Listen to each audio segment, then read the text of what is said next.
with ReadAlliance, USAID, and the Center for Knowledge Studies, and 10,000 startups in India to launch the first ever Chrome challenge with Google for Education in India. The motivation for the challenge was the very, very low primary school age literacy rates for kids in India, where basic reading skills are very, very low. To address this, we kicked off an 8-week challenge where we brought the best developers in India and connected them with some top publishers of educational content. And on July 5th, we had 30 top developer teams selected from hundreds and hundreds of applicants. They came together at our Bangalore offices via Google Hangouts to build out Chrome apps that would somehow benefit and improve the reading skills of India's primary school age children. The goal was to make these fun, interactive, and impactful.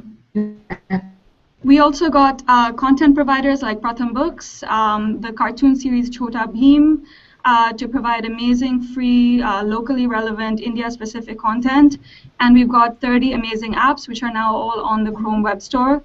So I encourage you to go and take a look whenever you can.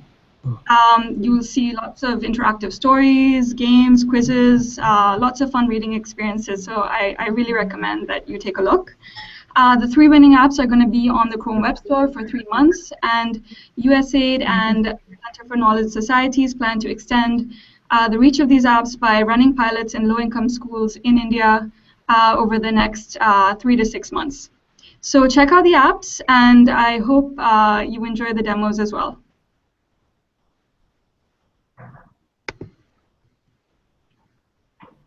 Thank you, sir. Thank you very much for the lovely introduction. I'll request Dr. Sood to introduce our guest of the day, Mr. Dr. Sugata Mitra. Dr. Sood, over to you.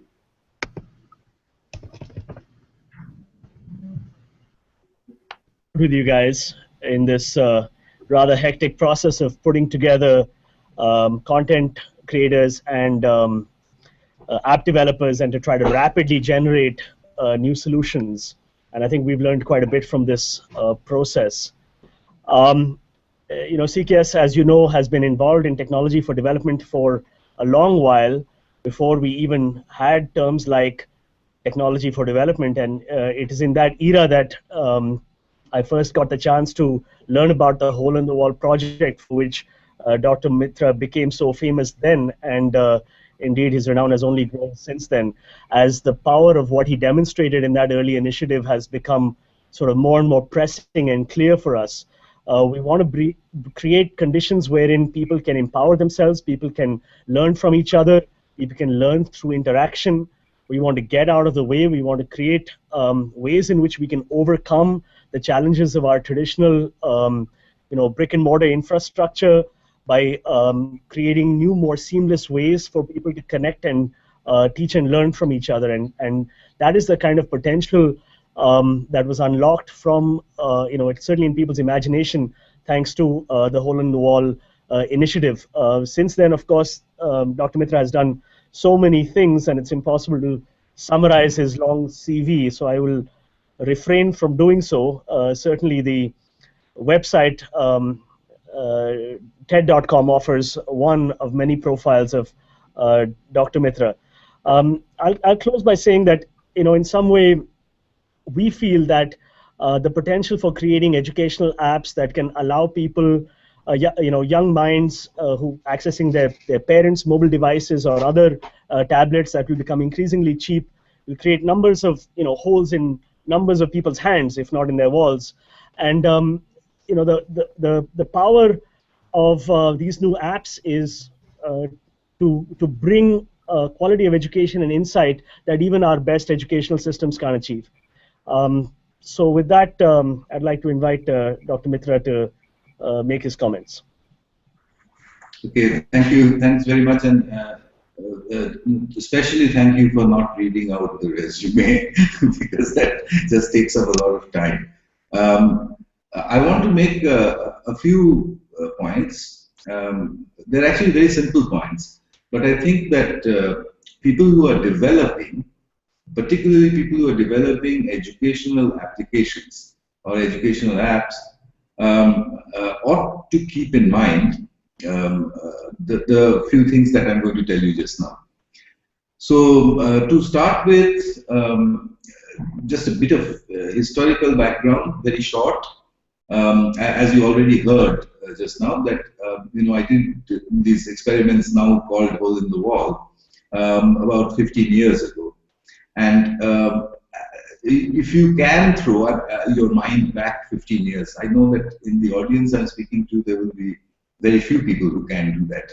But if you could throw your mind back 15 years ago, then that was and particularly in India, that was a different world.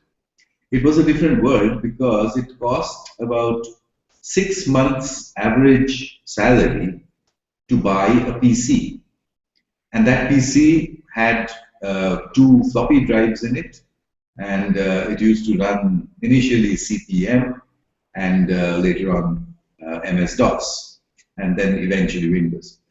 Now, given that, there was no question of anybody ever thinking of giving a computer to a child. It was just way too expensive. It was, in today's terms, it would be as though you bought a new Audi car and then gave it to a 10-year-old. You won't do that. So in that situation, I did want to see what would happen if you gave children a computer. Why did I want to see this? Because the people in those days, the Indians who were buying computers, who were buying personal computers and, to do their own work, were invariably saying that the children in the house are often pointing out mistakes that they are making. Typically a child would say, oh, you don't have to write a dir alone. That's an old MS-DOS command. If you type dir/w/p, then everything will come as pages. And the father would then say, oh my God, how did he know that? He's not allowed to touch the computer. So I got very curious 15 years ago to find out how is it that they knew these things. And what I found was that these children would stand behind their parents and just look. And I thought, if they can pick up that much by just looking, what would happen if I allowed them to touch the computer? In those days, there was no other way to do this except to stick the computer into a wall, like an ATM. So that's what I did, and that got called the hole in the wall. I'm not going to show you pictures of that. There's plenty on the web and everything. So what happened was that the children clustered around it, and they said, what is it? Now here's where you have to listen very carefully. What answer should you give to a group of, let's say, rural children in some remote part of the world if they look at a computer and say, what is it? Well, you might say, I'll say that's a computer. But according to me, that's not a good answer. Because you then have a model where if you wanted to repeat this experiment 1 million times in 1 million different places, you need 1 million people capable of saying, that's a computer. We don't have them. So what I did in the first experiment was, I told the children, I don't know. You figure it out. And the children kind of looked at me blankly and so on, and I just walked off. The rest is history, really, because in the next 4 or 5 hours, they were browsing. And they were showing each other how to browse. The big mystery was, how were they reading in English when they're not supposed to know the language? I decided to investigate that. I still don't have the full answer, except to tell you that groups of children trying to read a language that they don't understand are capable of reading far above their individual reading comprehension levels. So this is a very important finding, I think, that reading is generally not considered as an activity that you do in groups because of the fact that the technology of reading was paper, and you could only read that one at a time. But the screen changes all of that, because with a big screen, you can read. 4 or 5 people can read at the same time.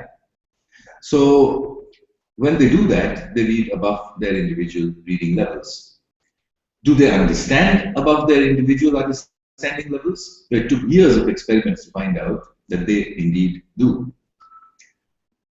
Around 2006, when I moved to England, I started repeating these experiments in English schools in a little city called Gateshead, which is where I live now. And I was able to show that groups of children can answer very complex questions by themselves. What's a complex question? Well, you could say, why is it that the yolk of an egg is orangish red in color? Why is it not any other color? Now, it might sound like a funny question, but as you might imagine, the answer is actually very deep inside molecular biology. Believe it or not, groups of 10-year-olds given access to the internet can tell you that answer in less than half an hour. They will read whatever the internet has to offer, and remember, the internet doesn't know that they're children. So the internet will throw everything it has at them. The children don't know what is meant for children and what is not meant for children, what's meant for grown-ups. So they read everything. Because they're reading in groups, they make sense of what they're doing. And they will come back to you in half an hour, quoting from the latest journals of molecular biology and telling you the answer to the question I just asked. So I've been doing this now for the last 8 years. We call them self-organized learning environments. Obviously, Google plays an exceedingly important role inside this whole thing. However, there are people who would be detractors who would say, oh, so what's so great about this? All they're doing is they're typing your question into Google, and whatever is the first thing that comes out, they're just copying that down and reading it back to you. So I started testing for that, and very quickly discovered that it is completely untrue. They are not doing that, because the first hit is often not the answer they're looking for. So how do they figure this out? Well, I'll quote from a recent experiment that I did in London in a school with 10-year-olds. They were doing a very complicated question. At the end of the whole thing, I asked them, well, that's fantastic what you've done. But can you tell me, what were the difficulties you had? What was difficult about doing it this way? They said the following, and this is, I think, very, very important for all of you to know, for all of us to know. They said, if you type the whole question into Google, then usually the first thing that pops up is Wikipedia. But Wikipedia is not the only thing that has answers to things. There are other places you can look as well. So then we don't type the whole question. What we do is we type important words. You realize what that means? They were saying that in those 40 minutes, they had actually discovered the concept of keywords for themselves. So we type these important words, then Wikipedia comes, but along with that comes other places as well. We then read all of these other places. So I said, well, do all these other places say the same thing? And they said, no, that's the difficult, you see, that's the difficult bit. Sometimes two places, they weren't calling them websites, they were calling them places. Two places might say two different things. So I said, what do you do then? Well, we look for a third place. And whoever the third place agrees with, then we say, well, that might be true. And then we look for a fourth place. And if the fourth place also says what the two places which are agreeing were saying, then we believe that that's the right answer. Now imagine that coming from a 10-year-old. He's talking about a method that is used by PhD students, isn't it? Of peer reviewing what truth might be, of taking out falsehood, of being able to discriminate between what's right and what's wrong, given the open environment of Google. So that's how a self-organized learning environment works. What I'm doing right now is I've set up 7 so-called schools in the cloud, 5 in India and 2 in England. The 5 in India range from the extremely rural to urban middle class India. The two in England are in urban middle class England. And over a 3-year period, what I'm looking at are self-confidence, reading comprehension, and the ability to discriminate between what is right and what is wrong. It's early days yet, but let me see if I can show you just a few pictures of what these schools in the cloud look like, particularly the Indian ones. I'll jump to pictures.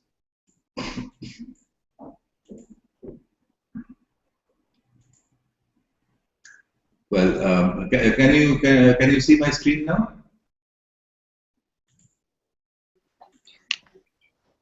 Not yet, sir. Hang on. So I have to go back and say screen share, right? Yes.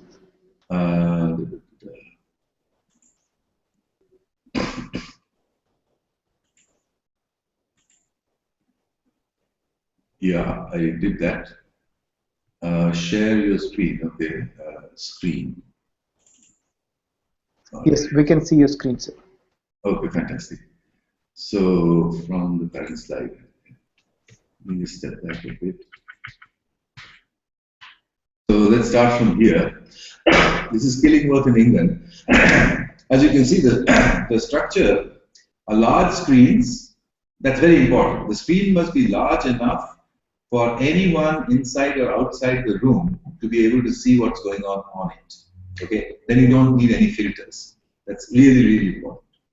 Each screen, as you can see, is shared. So the seating is for 3, 4, 5 children around each of these screens. And there's also a video game machine on the wall, just in case if they get bored. So that's Killingworth. And here's what it looks like inside. So as you can see, it's a bit of a chaotic environment. And that's very important. When children are wandering around inside the vastness of the internet, you do need a chaotic environment. Otherwise, you won't get ordered information. This is Kalkaji in New Delhi with a Skyped-in mediator. We call them grannies, who is speaking with them. Here's Newton Aycliffe in County Durham in England, again with a mediator on the wall. That's another view there. This is Chandrakona in Midnapur district of Bengal in India. That's what the inside of it looks like. As you can see, there's a mediator on the wall. He is from Australia actually, and they were discussing, I think, animals or something like that. That's the inside. And this is the remotest of the lot. It's in the Sundarbans, a village called Korakati. It's solar powered because there's no electricity there. There's no school there. There's no healthcare there. And that's what it looks like inside. And it's immensely popular with the children when we can manage to get good internet, which is quite rare. This one's coming up in West Bengal again. So anyhow, I'll stop sharing the screen for a second and go back to you and close. So the idea is that these are places that are essentially in the control of children. They have a supervisor of sorts, but that supervisor may be just an illiterate adult whose job is to maintain, look after health and safety. But before I finish, for your purpose of the development of apps and so on and so forth, I want to make a point, a very important point that I learned over 15 years of working with children all over the world, in all 5 continents. Teachers have been doing SOLs now across the world. I've lost count of how many of them are doing it. SOL stands for Self-Organized Learning Environment. So what did I learn? What I learned was that you have to be extremely careful of being prescriptive. And we often are prescriptive without understanding that we are being prescriptive. So if you walk up to a group of children in a SOL and say, oh, by the way, try a different keyword, you think you're being helpful. You are not. What the children are hearing is, do not use any other keyword. That's prescriptive. Your environment must allow the children to make their own mistakes and to come to their own conclusions and to correct their own mistakes. Children don't like prescriptive stuff. So if you take a complicated English paragraph and if you say to children, okay, can you figure out what this means? And on the desktop there is an app which says how to understand English paragraphs. Well, believe it or not, at a pinch I would guess 90% of the groups that I've worked with will not click on that app. What they will click on is Google. And they will type the entire sentence into it. They want to do it their way. They don't want you to tell them how to do it. If you can keep that, if you can write that sentence up, they don't want you to tell them. And just stick it on your wall so that when you're writing your apps, every now and then you can look up and remind yourself of that. Then I think my job would have been done. So thanks very much. And if you have some questions, I can try to answer them. Thank you very much, sir. Wow, what an inspiration, talk it was. So we have a lot of questions, but in interest of time, we're going to restrict to one or two. So here in Bangalore, there is a team here, and they would want to understand, what is your biggest challenge, when you look at education and technology together, and how do you try to simplify them? Just say the last bit again. What is it that? What is the biggest challenge do you see in terms of simplifying technology in education space for children? Oh, okay. Well, surprisingly enough, all the problems I've had so far are not pedagogical. They're technical. Getting a good, clear internet connection is an awfully bad problem. I don't know why. And believe it or not, it's a problem in England as well as it's a problem in India. Everywhere, every now and then I say, oh, the bandwidth was terrible today. Or this didn't work, that didn't work. As a technologist myself, I feel quite ashamed that, that's not on. I mean, can't we sort that sort of thing out? If you put 6 computers in a room, normal desktop computers with screens, a month later, you call the children, so how are things? Oh, 2 computers are not working. What do you mean not working? And then you have to send an engineer. It takes 3 days to go to places like Korakati. And then he comes back and says, there was a hang, or there was a monitor problem, or there was a power connection problem. It's shameful. We have to sort that out. In terms of other challenges, the other big challenge is human. And I hope fervently that you guys who are listening to me now, you will not become a part of that problem. That problem is of going to children and saying, I will show you how to do things. Every time that happens inside one of my souls, all activity stops. When you leave them alone with a question, you hear this big buzzing sound, children running about all over the place, shouting this, that. And then a teacher enters and says, do you want some help? And everything stops. There is complete silence. The children stare blankly at the teacher. The teacher says, what were you doing? The children say, nothing. So, this is a phenomenon that you have to understand. If you think back at your childhood, you realize why we used to do it. That was our defense mechanism. We see that adult presence and that prescriptive nature of that presence as a threat. We don't want it. We didn't want it. So now that we are adults, we must make sure that we don't do that to them.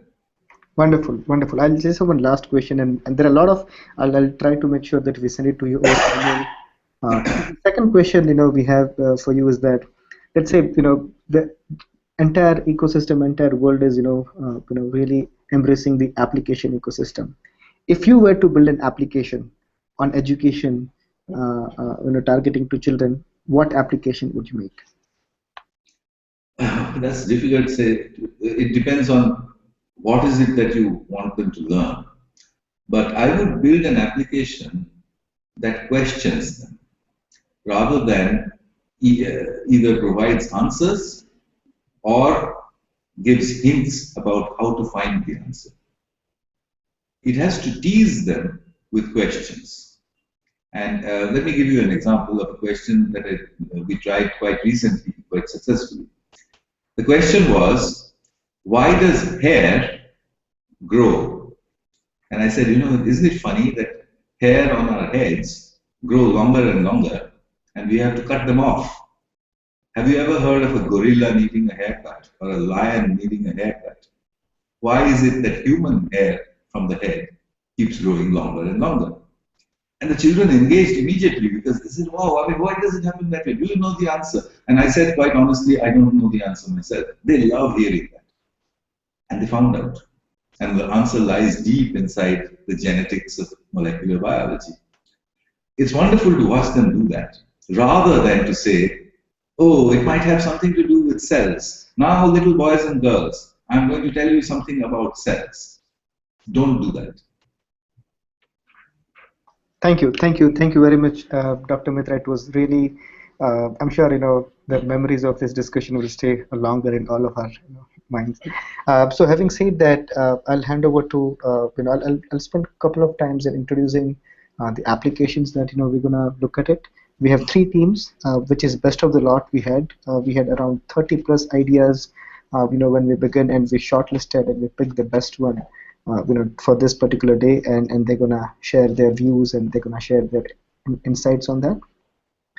So we have three teams. Team Kahani, they have an interesting application which combines different aspects of learning, which is about storytelling, about evaluating individuals, knowledge, and then there is a fun game which is a memory game. They've put in place. The second thing we have is an action story, a brilliant idea about how they can enable children to visualize their thoughts and put into a canvas and put different characters. Very wonderful idea. And the third one we have is a race with words. It's interesting game where students can challenge their friends and their fellow students and with knowledge of vocabulary. So all the three applications target different age of the children, and I'm gonna hand over to the first team, and they're gonna come into a presentation. So just give me a second while the first team comes onto the stage.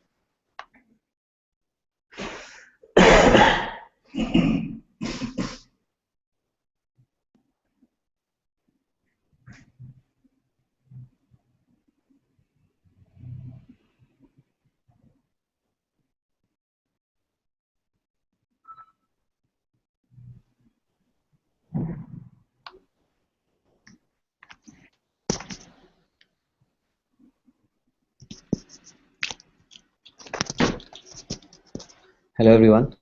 Thanks Dushan for the introduction, and thanks Dr. Sugata for the lovely and insightful words. So before wasting any time, I would just like to directly rush to the presentation and then give a demo. I'm Keval Krishna and I represent Team Mirage, and our app is known as Kahani. So we believe this caters to age group starting from 6 and beyond. So even if you're 60 years old, and by 60 we mean the grandparents of a kid, they can also enjoy it reading along with the children. So I'll directly jump into the app.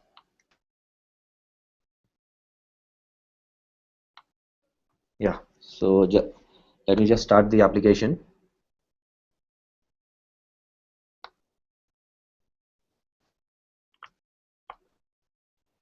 Yeah, so as you can see, this is the basic front page of our application.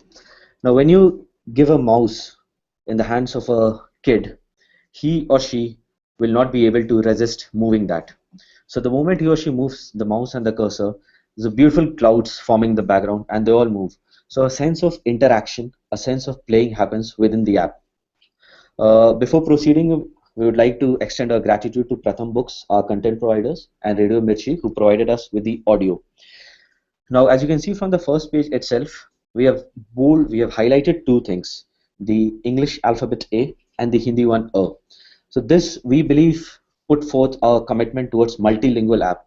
Now we stay in India, so there has to be stories and apps which cater to the local market, the local language, and the local context. Now gone are the days when we should not just read about Hansel and Gretel or Princess Cinderella.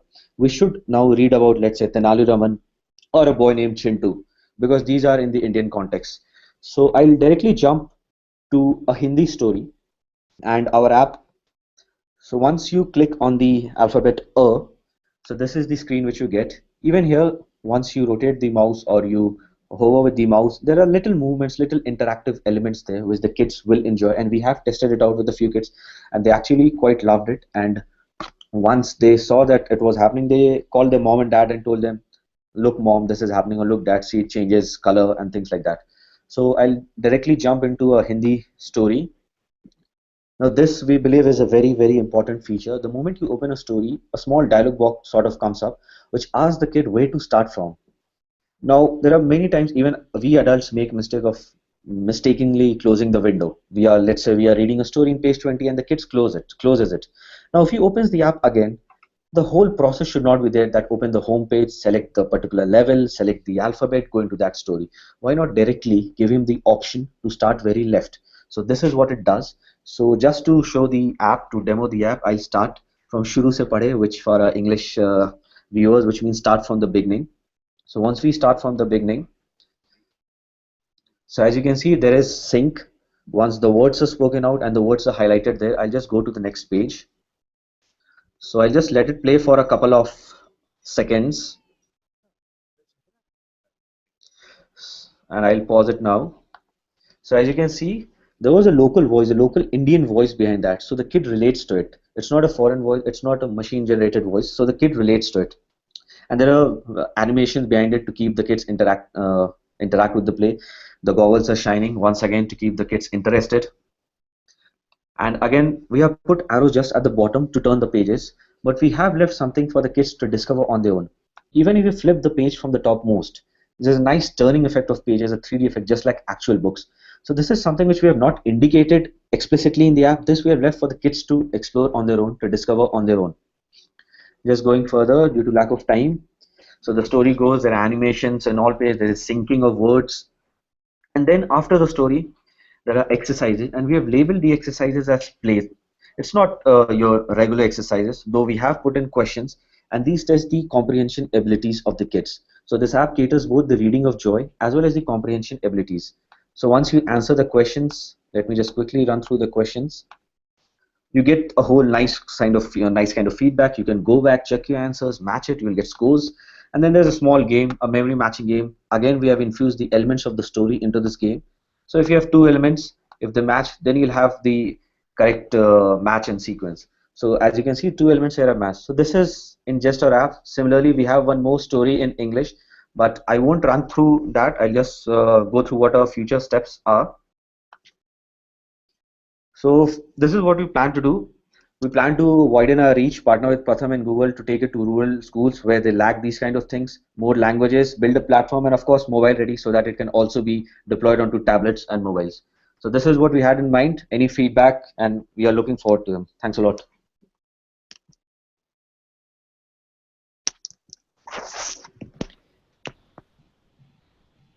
Yeah. Thank you, team Kahani. So we'll go to a second team. So before we start, just give me a second so that I can get the presentation.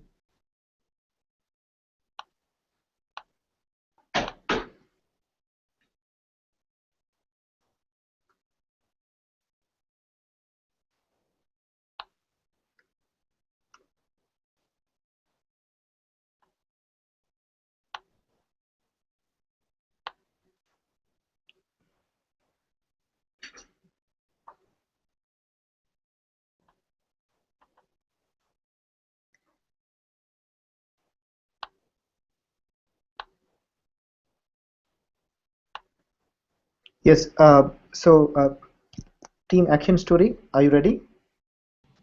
Yeah, we are. Okay, so let me know, I'll share my screen. Are you doing a presentation? Do you want us to carry the presentation? We'll handle it ourselves. You okay? Perfect. Cool. So over to you.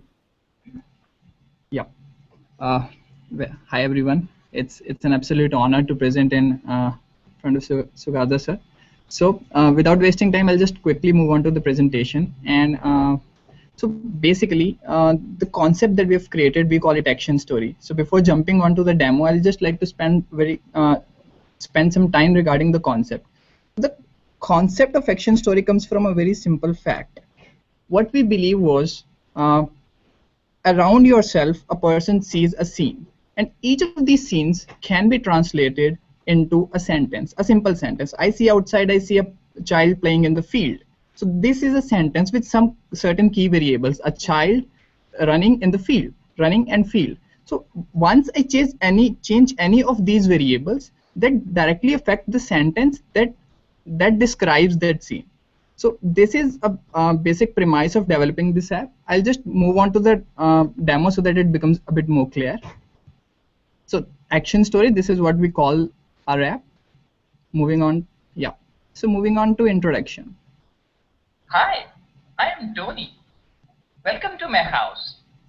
It's an introduction. The character introduces you itself to you, and this little hand. This is beauty of this app is this is only you have to do throughout an app. You have to follow the hand and everything. You have to lead the way. No one is going to tell you which way, what to do. It's all that you, as you would see in the next slides.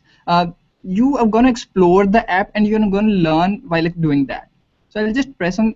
Meet my friends, Juhi and Rio. This hand is telling me what to do next. I'm Juhi, and this is Rio. It's evening. Let's go outside and play.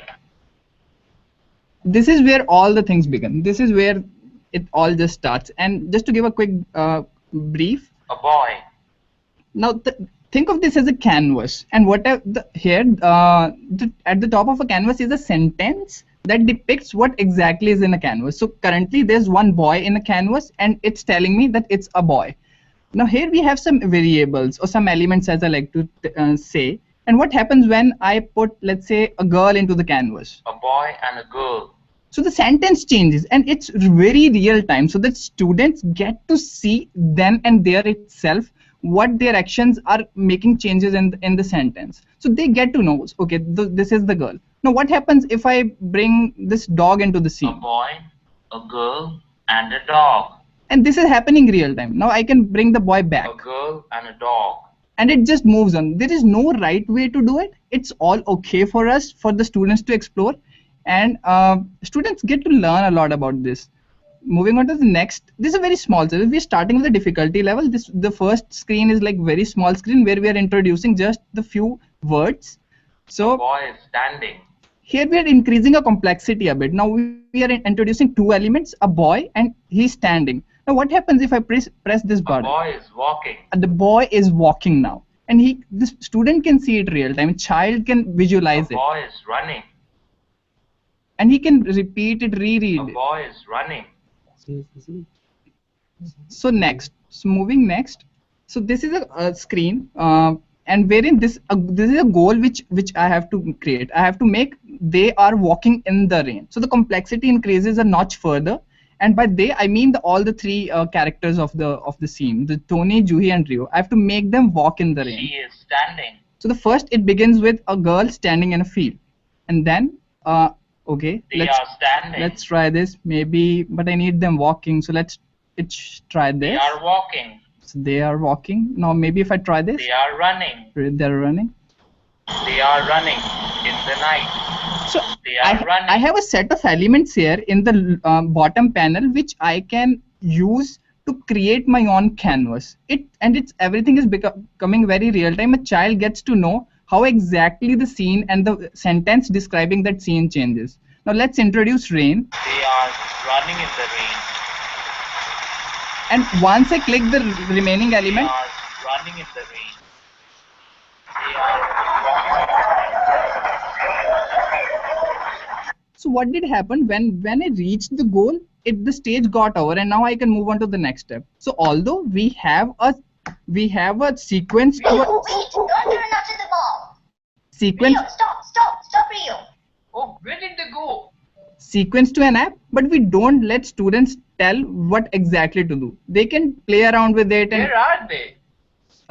and learn themselves. So this is the last scene wherein we have some of the elements here. He looks under the bench. So it asks me to explore the area He around. looks inside the basket. And I am holding the character. I am leading him to proceed. So the control is in the child's hand.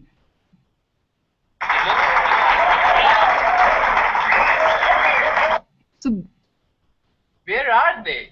So this is similarly, I'll skip this step and I'll just exit it. But the intent of showcasing the app and the concept was that we believe very deeply that this kind of a concept wherein we are putting the putting all the controls in the hand of a student, and this is normally the whole of the app is exploratory. So I'll quickly move on to the next steps. Before that, I'm going to thank some of the people who have helped us here, Professor Marmar Mukhopadhyay and other people from ETMA. So what's next? So quickly, first we are introducing difficulty progression in the app. So from words to sentences, we're going to do that very quickly. Secondly, currently we are utilizing the reading and listening part of a child to make him learn complex English sentences. We are going to increase that to writing and speaking as well. And thirdly, currently it's one stories. We are in a process of updating it with a couple of more stories. It's just a concept which is very fluid and can be applied to any stories you can imagine. Fourth thing on our list goes to the UI and the content updates. We are talking to a couple of content partners for this. And fifth, although I believe that art is never complete, it's only abandoned, but we are going to do it do some regular weekly updates and take it to the next level. And with this, I would like to thank everyone for the patient listening. Over to Dushyant. Yeah. Thanks, team. Thank you very much for a wonderful presentation. Stanley and team, are you ready? Yeah, we are ready. Wonderful. So over to you. You have 7 minutes to go ahead and share your ideas and an application. So I'll hold up the presentation on my end, including the demo on my end. All right. Perfect. Yeah. Thank you.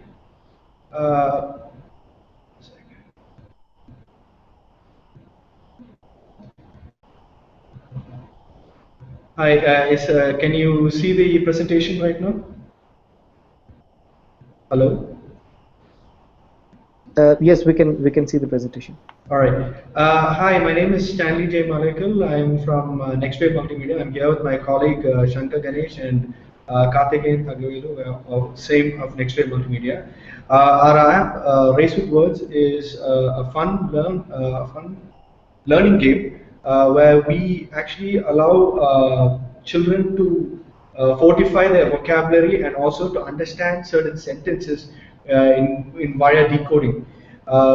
We understand that one of the best ways to learning vocabulary and to understand sentences is through repetition. So we go about in teaching them through repetition over and over again in order to solidify whatever that comes through in terms of kind of like muscle memory, everything comes, like how we speak is actually access without thought. So similarly, the ability to grasp new words should come without thought. It should come instantaneously. So I'll just go around with the demo of the app so you can have a look-see of what I'm trying to showcase.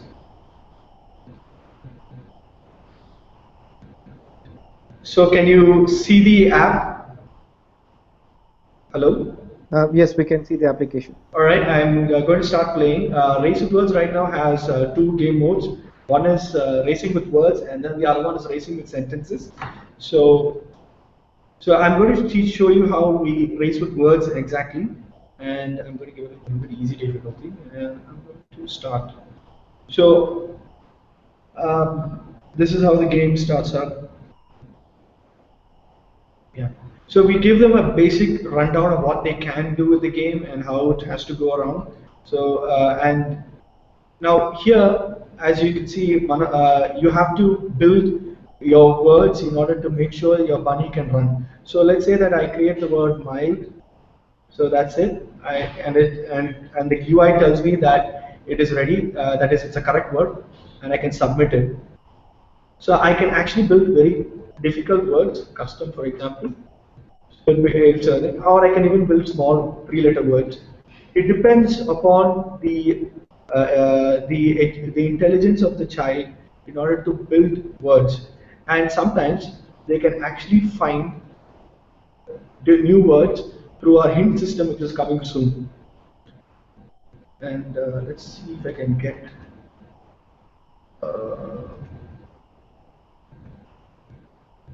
And as you know, we have added, right now for the new update, we have added power tiles, which will allow, which will actually entice children to make bigger words and try for higher words, because these power tiles enable you to win the games much faster.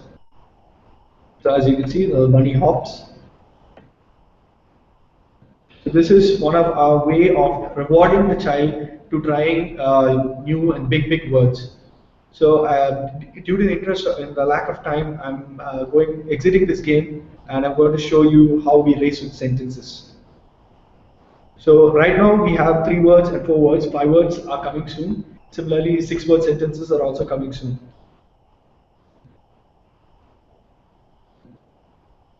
So in 3-word sentences, we give them a jumbled up 3-word sentences, and they have to drag and drop to rearrange them to make a perfect meaning. So we have shout, do not. So we just try to make that to do not shout. And this is another example. I teach English. She is sleeping. So what happens is the child will actually try to, now I'm going to give a wrong answer, and the bunny drops. So I'll have to teach him how to make the best answer. So read more books is the correct answer. Family is forever. That's the correct answer. So this is a child will have to discover what is the correct sentence over and over again until he gets the correct answer. This is how this is how race with sentences work. Back to the slide. So during the course of our time, we were actually trying to find out what actually encourages the child to build. To encourage his learning features. So one of the things that we decided to do was to input the hinting features, which will enable even smaller, younger children to understand new words. And these words are going to be with dictionary meanings, so they will be able to grasp the meaning of it. We are adding, like I said earlier, we're going to add the 5-word and 6-word sentences in the sentence challenge.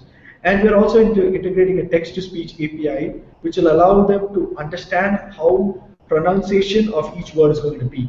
So you're not going to be saying Polish and Polish and all that stuff. So you're going to exactly mean what you're going to pronounce. So that's what we're going to do. And later on, we're going to allow parents to make their own sentences, so that the children, so that the content which is being created can be immensely generated. And then we are adding word of the day, which will allow which we will generate words for that particular day, and they'll have to create those words in order to get bonus points or even get another rewards. And later on, maybe by April, we'll be planning to bring multiplayer, which will allow at least 10 bunnies to race with words. So in other words, it's going to be 10 users going to be racing against each other using just their vocabulary and wits, nothing else more. I would like to thank everyone for their consideration, and so that's it. Thank you very much. Thank you, team. Thank you very much, all the 3 teams, for putting wonderful efforts and seeing all the hard work we are seeing is at wonderful stage. So with this, I would like to hand over the discussion to Suhair, and I would again like to thank all of you, Dr. Mitra, Dr. Sood, all our partners, NASCOM, CKS, ReadAlliance, USAID. Thank you very much for supporting us in this particular competition. and we look forward to your continuous support in our other efforts. Suhair, over to you. Thanks, Dushant. Thank you, everybody. That was great. And I just think that we should all note that all 30 apps are on the Chrome Web Store, so do check them out. The winner of this challenge also gets a Chromebook, so congratulations. And the top 3 are going to be featured on the web store. As a product update, we're looking forward to getting a lot more apps in the education space out there, especially in India, especially as these 3 apps have demonstrated with local content and content that is relevant to students in India, and hopefully they'll continue to work on building these out. I know that the developers we've worked with are continuing their collaborations with these various publishers.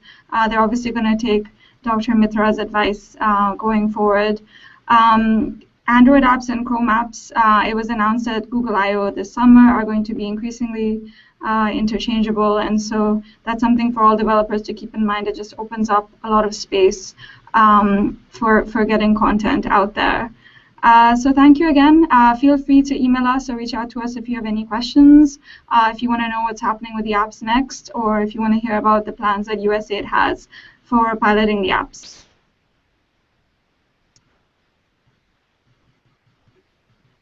Thank you, sir. Thank you very much. And we'll sign off for our Hangout. Thank you, guys. Thank you very much for your time. See you soon. Bye-bye. Bye.